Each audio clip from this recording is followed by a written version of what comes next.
제가 오늘 왜 목도리 하셨는지 아시죠? 네, 그럼 더우니까 이제 좀 벗어도 되겠죠? 네.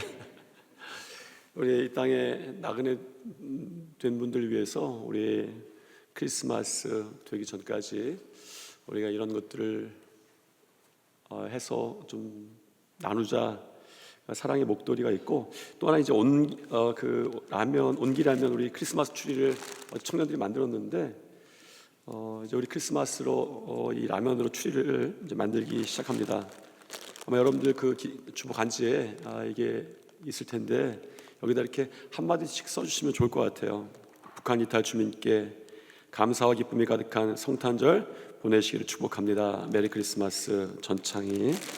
여러분도 아마 이렇게 준비하셔서 붙이셔서 아마 성탄절 추리를 좀 만들어 가셔도 참 좋겠다, 이런 바람입니다. 한번 우리 시작하니까 박수 한번 칠까요?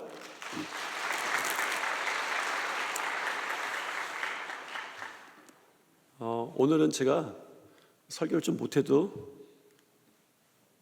돼요. 아시죠? 네, 그렇습니다. 오늘부터 대강절이 시작되었습니다. 대강절은 준비하는 기간이고 기다리는 기간이죠.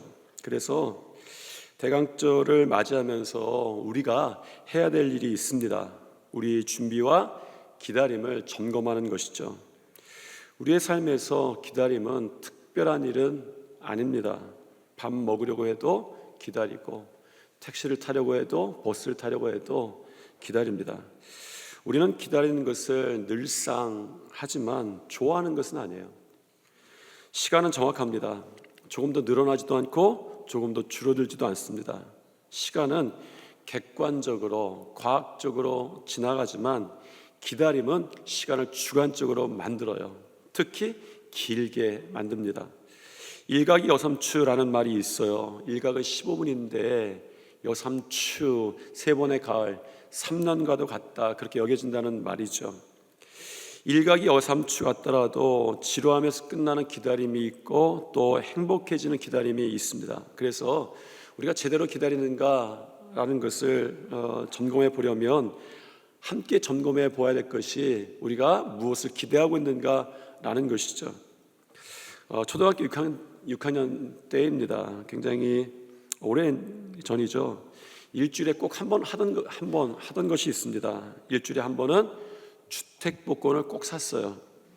주택복권이 1983년이 마지막이었고 다시 1989년에 새로 다시 시작됐습니다. 자세히 알고 있죠? 그 당시에 주택복권에 당첨되기만 하면 1억 원이었습니다. 1억 원이죠. 초등학교 때 초등학생이 1억 원이 꿈인 거예요. 그 당시만 해도 대단한 돈이죠. 웬만한 도시에서 3천만 원이면 아파트를 한 채를 샀습니다. 조사해 보니까 그 당시에 그 유명한 압구정 현대아파트의 시세가 4,200만 원 정도였다고 해요. 그때 한 달 용돈이 정확하게 기억은 안 나지만 한 5천 원 정도 되었던 것 같습니다. 복권이 그 당시에 500원이었어요. 한 달에 매주 4번, 그러니 용돈 받고 나서 10분의 1은 하나님께 11조로 드리고 10분의 1은 여러 가지 감사의 헌금으로 드리고 나머지 10분의 4는 주택복권에 바쳤습니다. 조금 조숙했죠. 복권을 통해서 삶이 좀 변화됐으면 좋겠다, 이런 생각을 좀 했습니다. 가난은 사람을 조숙하게도 만들고 그런 것까지 하게도 만들죠. 복권을 사고 나서 일주일 동안 가슴이 막 두근거렸어요. 왜요? 당첨될 것 같아요. 여러분 기억하십니까? 준비하시고 쏘세요. 복권 방송 보신 분들이 있어요. 준비하시고 쏘세요. 상상해 보십시오. 어린이 방송 안 보고 나가 놀지 않고 복권 그 방송 TV 앞에서 그거 보고 있는 거예요. 아직도 기억이 있습니다. 아마 기억에 다트를 쏘아서 회전판에 적힌 번호의 하나를 그냥 정하는 거였어요. 그걸 기다리면서 며칠 동안 하는 일이 있습니다. 주로 2가지였는데 아주 지혜로웠죠. 이 돈을 사람들 모르게 어떻게 감출 것인가 라는 것 하나 하고 이 돈을 어떻게 쓸 것인가, 이런 상상을 했어요. 그러니까 그 3천만 원 가지고 우리 집 아파트 하나 사고 7천만 원 남은 돈으로 뭐 할까, 이런 상상을 했다니까요. 얼마나 행복했겠습니까? 까만 세단차도 떠올랐어요. 제가 그때 까만 차를 좋아했어요. 사장님 차. 동경이 있었죠. 1983년에 로얄 프린스라는 차가 아마 그때 나왔을 거예요.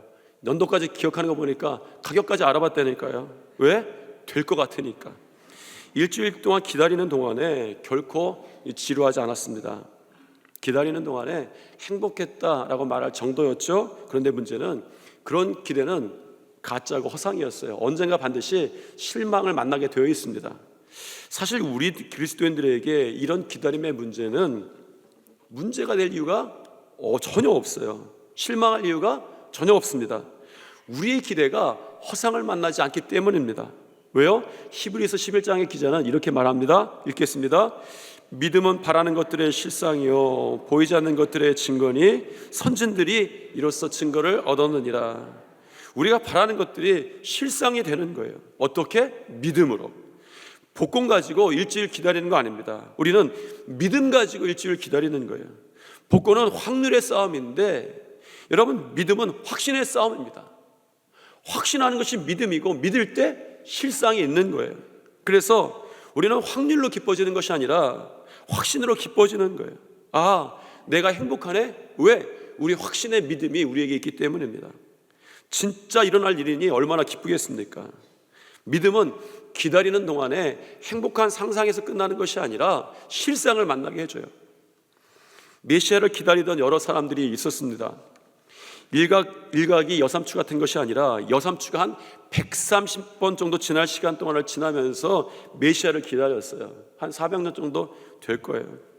그래도 그 긴 시간을 보내면서 대부분은 소망 가운데 기다렸던 이야기들을 성경에서도 볼 수 있고 알 수 있습니다. 그런데 메시아를 기다림 가운데 큰 문제가 생겼던 사람이 하나 있는데 아주 깜짝 놀랄 사람이죠. 가론 유다도 아니고 믿음이 약한 도마도 아니고 성질이 단순한 베드로도 아니었습니다. 어느 날 옥에 갇혀있던 세례 요한이 예수님께 제자들 보내서 이렇게 묻습니다. 같이 한번 읽겠습니다. 요한이 그 제자 중 둘을 불러 주께 보내어 이르되 오실 그이가 당신이 오리이까 우리가 다른 일을 기다리오리까 하라 하매 큰일 났죠. 왜? 예수님의 인생 가운데 사역 가운데 최대의 위기였어요. 예수님의 목회 사역 가운데에 여러 가지 위기들이 있었어요. 세상의 권력을 잡은 이 자들도 예수님을 핍박을 했습니다. 종교적인 선함으로 위장한 바리새인들도 예수님을 너무 싫어했어요. 고향 사람들도 예수님을 무시를 한 적도 참 많습니다. 예수님을 따라오던 무리들이 순식간에 폭도로도 변했어요. 이런 순간들이 다 예수님의 인생 가운데의 사역 가운데 목회 가운데 위기였어요. 그런데 예수님의 목회 가운데에서 가장 위기 중에 하나는 사실 세례 요한입니다. 예수님과 세례 요한은 한 세트예요. 여러분, 잘했어 라는 노래가 있습니다. 1971년에 나왔던 노래인 것 같아요. 여러분 아실 것 같아요. 영감 왜 불러? 그렇죠. 우리 장로님 감사합니다. 제가 용기를 내서 한번 제가 불러볼까요? 영감 왜 불러? 뒷뜰에 뛰어놀던 병아리 한 쌍을 보았지. 이거 노래예요. 노래로 들으시라는 거예요. 어째서? 그다음부터 좀 끔찍해지죠. 이 몸이 늙어서 몸보신하려고 먹었지. 잘했군. 잘했어. 그러게 내 영감이라지. 가사가 너무 재밌어요. 이걸 누가 불렀죠? 하추나 고봉산이라는 분이 이 두 분이 불렀습니다. 이 노래는요, 이 두 분이 같이 불러야 재밌어요. 저 혼자 부르면 재미없습니다. 누군가 혼자 부르면 재미없어요. 두 분이 불러야 재미있습니다. 이 두 분을 그래서 콤비라고 그래요. 여러분, 콤비라고 하는 것은 두 사람 중에 한 사람만 빠져도 안 되는 게 콤비예요. 둘이 같이 있어야 됩니다. 여러분, 제가 이 콤비에 대해서 한번 생각해 보면서 떠올랐던 옛날 기억들이 있어서 한번 찾아봤더니 장소팔과 고춘자 씨도 만담의 콤비로 유명하셨죠. 제가 이번에 이 말씀 준비하면서 그 만담한 거 한번 찾아봤더니 이런 만담이 있어요. 이 고춘자 씨가 딸로 나오고 장소팔 씨가 아버지인 거예요. 아빠, 비가 오는데 저 빗방울의 온도가 몇 도예요? 장석팔 씨가 뭐라고 대답했을 것 같아요? 참고로 1부의 배는 맞췄습니다. 제일 작은데 2부의 배는 못 맞췄어요. 야, 여기 3부의 배도 못 맞히네. 5도예요. 5도. 장석팔 씨가 5도야. 아빠, 왜 5도예요? 그랬더니 그 당시에 이런 노래가 있었나 봐요. 비가 5도다. 뭐 그런 노래가 있었나요? 5도. 그런 만담하면서 즐겁게 했어요. 이런 만담 한 사람이 하면 재미없는 거예요. 두 사람 중에 하나가 빠져도 이게 성립이 안 되는 거죠. 이걸 콤비라고 합니다. 그러면 여러분에게 한번 이런 질문 해볼게요. 성경에서 가장 중요하고 가장 은혜가 있어야 될 콤비가 누굽니까? 세례요한과 예수님이에요. 그러면 묻습니다. 왜 세례요한과 예수님이 콤비인가? 어떤 면에서 콤비일까요? 왜냐하면 예수님께서 그리스도로 오셨다고 하는 것은 하나님의 치밀한 계획 가운데 있던 것인데 그 계획 가운데에 세례요한이 있었기 때문입니다.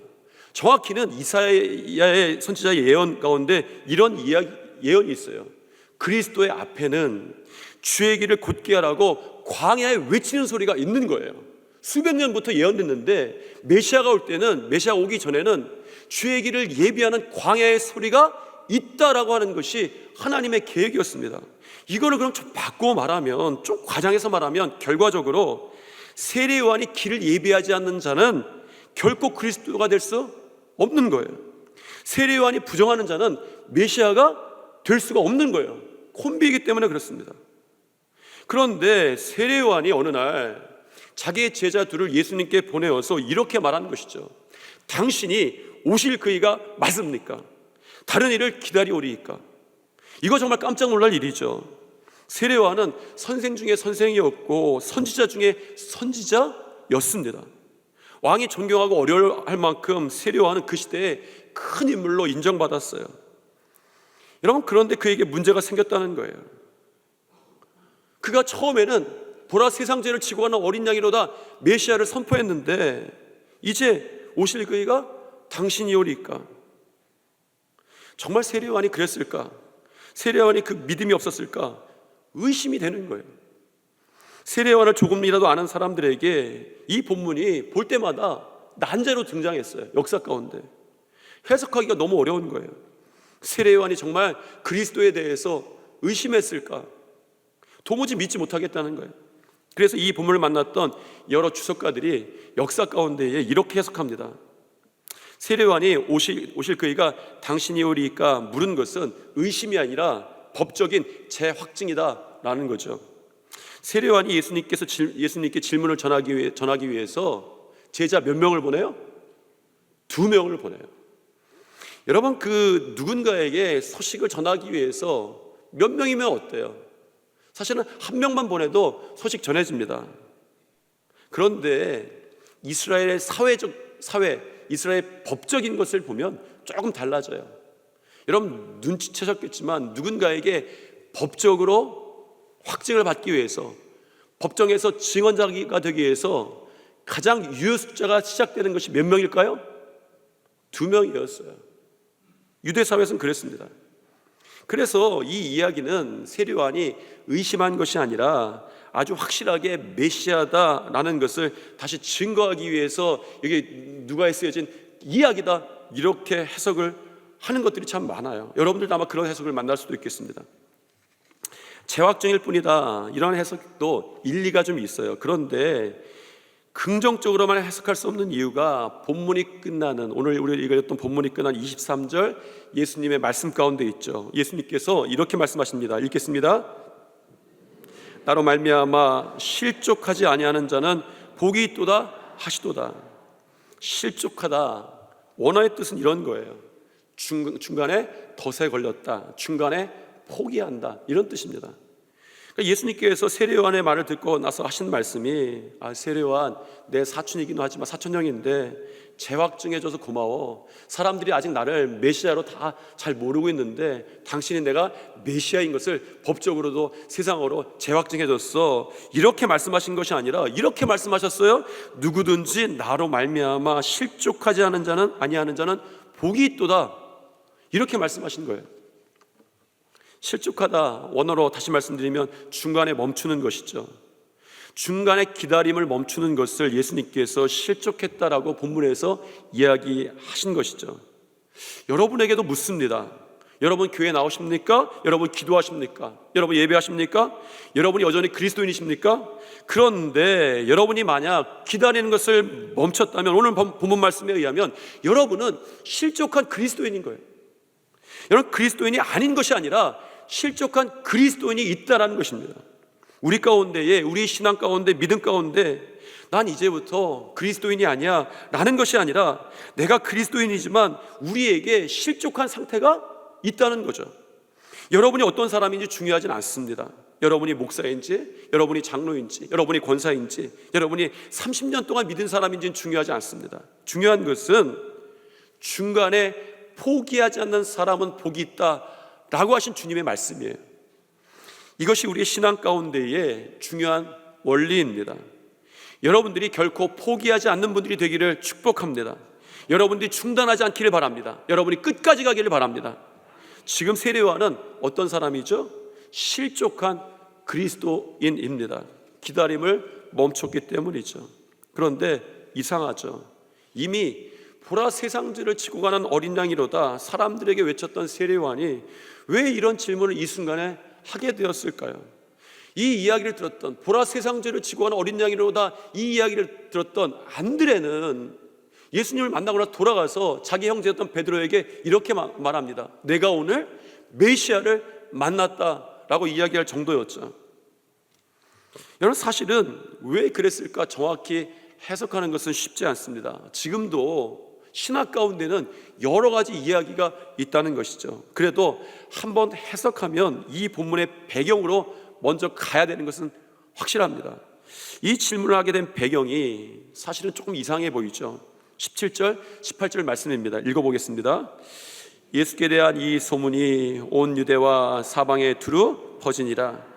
요한의 제자들이 이 모든 일을 그에게 알리니. 그러니까 예수님에 대한 소문이 온 유대와 사방에 두루 퍼졌다고 합니다. 요한의 제자들이 이 모든 일을 감옥에 있었던 세례요한에게 다 이야기를 해줘요. 그리고 난 다음에 시작됐던 질문이 이 세례요한의 질문입니다. 그러니까 이 모든 일을 듣고 나서 세례요한이 당신이 오실 그입니까? 라고 질문했는데, 그러면 질문은 그것입니다. 이 모든 일이 과연 무엇이었을까라는 것이죠. 이 모든 일이 사실은 6장, 5장, 4장 이렇게 거슬러 올라갈 수는 있습니다. 그런데 하나 확실한 것은 나인성 과부의 아들을 살려주신 것이 세례요한의 질문의 직접적인 배경인 거예요. 그 모든 일 중에서 예수님께 대한 그 질문과 맞닿아 있는 마지막 일이 이 나인성 과부의 이야기입니다.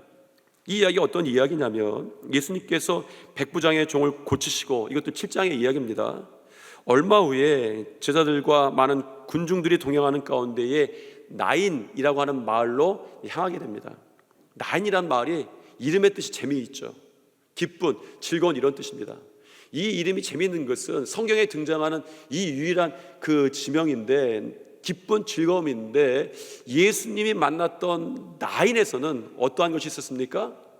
마을로부터, 기쁘고 즐거운 마을로부터 죽음의 행렬이 시작되었어요. 여러분, 나인성 밖으로 실려 나오는 죽은 자는 그 어머니의 독자였다라고 성경은 말하고, 그 아들 잃은 여인은 과부였다라고 말합니다. 이 가정에 굉장히 큰 불행한 일이 닥친 거죠. 이 과부의 상황이 절망적이었습니다. 그녀는 독자를 기르면서 아들을 의지하고 살아갔어요. 이제 그 독자가 죽었으므로 참으로 의지할 데가 없는 세상에서 가장 불행한 사람이 된 것이죠. 그런데 이 극적인 장면을 잘 한번 살펴보면, 그 난이란 도시에서 한편에서 나오던 죽음의 행렬이 생명의 행렬을 만나게 되는 거예요. 여러분, 상상해 보십시오.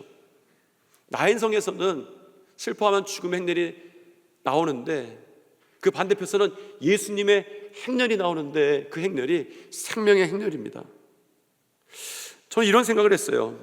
여러분이 어떤 길을 가더라도 예수님의 행렬을 만나는 사람들이 되십시오. 죽음의 행렬이 생명의 행렬로 바뀌는 거예요. 내가 죽어가던 것이 예수님을 만나니까 그렇게 갈 수밖에 없는 길이었는데 생명의 행렬을 만나서 내가 사는 것이죠. 여러분들에게 그런 일들이 많아지기를 축원합니다. 누가 봐도 그런 길이었는데 생명의 행렬을 만나서 바뀌는 거예요. 예수님께서 과부를 불쌍히 여기시고 나서 관에 손을 대시니 상해맨 자들이 섰고 그 죽음의 행렬이 멈추게 됩니다. 그리고 나서 예수님께서 말씀하셨죠. 청년아, 내가 네게 말하노니 일어나라. 죽음이 생명으로 바뀌었습니다. 뿐만 아니죠, 그 어머니의 인생도 가정도 살아나기 시작합니다. 15절부터 17절까지 말씀 읽어보겠습니다. 예수께서 그의 어머니에게 주시니 모든 사람이 두려워하며 하나님께 영광을 돌려 이르되 큰 선지자가 우리 가운데 일어나셨다 하고 또 하나님께서 자기 백성을 돌보셨다 하더라. 예수께 대한 이 소문이 온 유대와 사방에 두루 퍼지니라. 문제는 이 소식을 듣고 나서 세례요한이 그렇게 물었다는 거죠. 당신이 오실 그입니까? 우리가 다른 사람을 기다려야 합니까? 이상하죠. 여러분, 죽은 자가 살아났다는 것보다 강력한 메시아적 증거는 없어요. 그렇지 않습니까? 메시아가 이분이 메시아다라는 증거 가운데 어떤 기적 가운데 죽음을 이기 죽음의 생명을 얻는 기적보다 더 나은 기적이 어디 있겠습니까? 그런데 세례요한은 왜 이 장면에서 이 소식을 듣고 나서 당신이 오실 분입니까? 라고 오히려 질문했는가 하는 것이죠. 이 장면을 해석하는 가운데 가장 가까운 것은 이런 거예요. 세례요한은 메시아가 와서 종말론적 심판을 시작하실 것으로 믿었습니다. 이걸 우리가 다 아는 사실이죠. 열매 없는 나무를 찍어버릴 것이며 쭉정이는 불 속에 집어넣을 것이라고 선언했습니다. 이게 세례요한이 생각했던 메시아가 오시는 것이고 일어날 일들이었어요. 세례요한은 메시아를 기다리면서 이런 기대를 가졌습니다.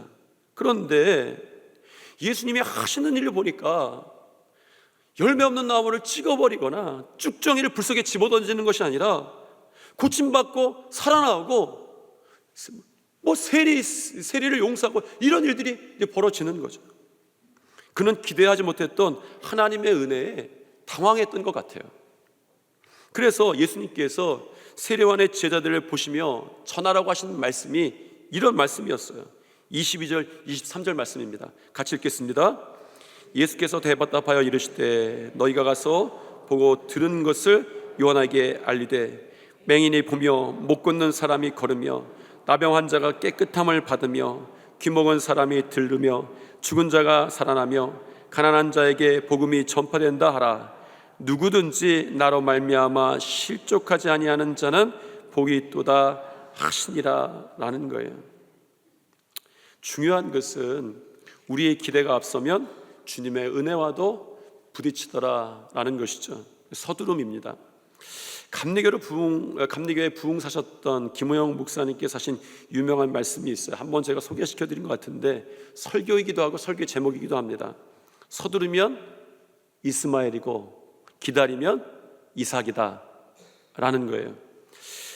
그런데 이 기대 가운데에 세례요한의 기대 가운데 진짜 세례요한에게 부딪혔던 문제가 하나 있었어요. 그는 기대하는 사람이었지만 그의 문제는 기대가 없었던 것이 아니라 서두름이었습니다. 서두를 수밖에 없었다는 생각도 듭니다. 왜? 자기가 옥에 갇혔어요. 여러분, 조금 있으면 어떤 일이 자기에게 있을 것 같습니다. 그에게도 어쩌면 죽음의 행렬을 만나게 된 거예요. 자기가 기대하는 바는 달랐지만 기다리다 보면 예수님이 기다리시던 메시아다라는 것을 확실히 알아볼 만한 사람이 세례요한인 것은 분명합니다.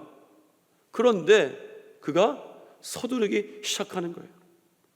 그 순간에 그의 위기는 그의 생각이 또 다른 것이 아닙니다. 그의 기대가 좀 달랐던 것이 아니에요. 우리가 다 양 같아서 각기 제 갈 길로 가는 것은 하나님도 아시고 예수님도 다 아십니다. 그가 아무리 훌륭해도 하나님의 뜻, 주님의 마음을 다 알지는 못합니다. 예수님도 그의 생각이 잘못되었다고 꾸짖지 않으십니다. 다만 이렇게 말씀하시죠. 누구든지 나로 말미암아 실족하지 아니하는 자는, 중간에 멈추지 아니하는 자는, 계속하는 자는 복이 있도다. 여러분, 우리가 신앙생활 가운데에서 기다림 가운데 부딪히는 질문이 그거예요. 우리가 기다림 가운데에서 힘이 없어서 멈추기도 하지만 우리의 생각으로 서두름 가운데에 포기하기도 하는 거예요. 때로 우리는 우리의 기대를 가지고 서두릅니다. 사람들이 바쁠 때 하는 일이 있어요. 궁지에 몰렸을 때 하는 일이 있습니다. 서두르는 거예요. 그러나 서둘러서 되는 일은 없습니다. 모든 나쁜 것이 서두름에서 나온다라고 이야기도 합니다. 심리학자 융이 말한 대로 서두름 마귀에게서 나온다라고 하는데, 어쩌면 서두름이 마귀에게서 나오는 것이 아니라 서두름 자체가 마귀인지도 모르겠습니다. 서두르면 내 기대가 앞섭니다. 서두르면 나의 기다림이 깨어집니다. 우리 주님은 서두름 가운데에 여러분 서두르지 않고 믿음으로 중간에 포기하지 않는 것을 복의 비결이다, 이렇게 말씀하십니다. 믿음은 단순합니다. 포기하지 않는 것이죠. 버티는 거예요. 여러분, 일을 이루는 것이 믿음입니다. 여러분, 기도하십니까? 이루시고 싶으십니까? 믿음이 있어야 합니다. 다시 말합니다. 그러면 믿음이 무엇입니까? 포기하지 않는 거예요. 중간에 멈추지 않는 거예요. 2002년 월드컵 대단했죠. 그때 주역 중에는 안정환이라는 선수가 있었습니다. 8강으로 올라가는 이탈리아와의 경기에서 아주 추가 시간에 중요한 골든골을 터뜨립니다. 사람들이 그것만 기억하죠. 그런데 사실은 그런 안정환 선수도 하마터면 우리나라의 국민 역적이 될 뻔했습니다. 사실은 이탈리아전 전반전에 천근같이 잡은 페널티킥을 실축을 해버립니다. 못 넣어요. 여러분, 쉬운 것은 아닐지라도 골 넣는 것 중에 가장 쉬운 것이 페널티킥입니다. 페널티킥을 실축한 당시만 하더라도 많은 사람들이 아쉬움을 가졌어요. 나중에 경기를 중계하는 해설자들의 대화가 뒷담화라고 기사화된 것, 이렇게 아주 가십거리로 된 것이 있습니다. 안정환 선수를 비난한 수위가 상당히 높았어요. 쉬는 시간이었기 때문에, 방송이 송출되는 시간이 아니었기 때문에 해설자들이 개인적으로 주고받았던 이야기가 어떻게 방송에 찍혔어요. 여러분, 이 해설자들의 대화 가운데에 이런 이야기가 있습니다. 아쉬워서 아껴서 하는, 아주 안타까워서 했던 이야기였을 텐데 많은 그런 수위가 높았고, 그 이야기 가운데 했던 이야기는 정석으로 갔어야 해, 안정환이 아니라 황선호로 갔어야 돼 라는 거죠. 중간에 안정환을 뺐어야 하는데 그게 정석인 것 같은데 그걸 안 했다는 거예요. 그러나 결과론적이지만 안정환 선수가 경기 초반에 이 페널티킥을 실축했다고 해서 도중에 교체를 했다면 연장 경기 후반에 그 기막힌 세계를 뒤흔들어 놓았던 그 골든골은 존재할 수가 없었을 것입니다. 예수님을 믿는 것은 어쩌면 기다림입니다. 예수님을 믿다, 예수님을 욕하는 사람들이 꽤나 돼요. 예수님을 거대하게 욕했던 사람들이 있습니다. 마르크스, 김일성, 이런 사람들이죠. 이런 사람들이 신앙을 몰랐던 것이 아닙니다. 교회에 다닌 적도 있고 신앙도 가진 적이 있습니다. 다만 끝까지 가보지 못했어요. 기다리지 못했기 때문입니다. 자기의 생각이 앞서갔고 그 앞서간 생각을 잘 포장해서 사상이라고 만들어놨어요. 여러분, 신앙의 골든골은 계산하고 재보는 자에게 주어진 것이 아닙니다. 여러분, 생각을 근사하게 만들어 놓은 사람들에게 주어지는 것이 아니에요. 자기의 뜻으로 서두르지 않고 믿음으로 기다리며 끝까지 가는 자에게 주어지는 것입니다. 하나님의 골든골, 하나님의 축복, 기다리며 끝까지 가는 여러분들에게 있을 줄 믿습니다. 포기하지 않는 자들에게 있을 줄 믿습니다. 한번 옆 주위 분들과 이렇게 인사해 보시죠. 한번 골든골까지 가봅시다.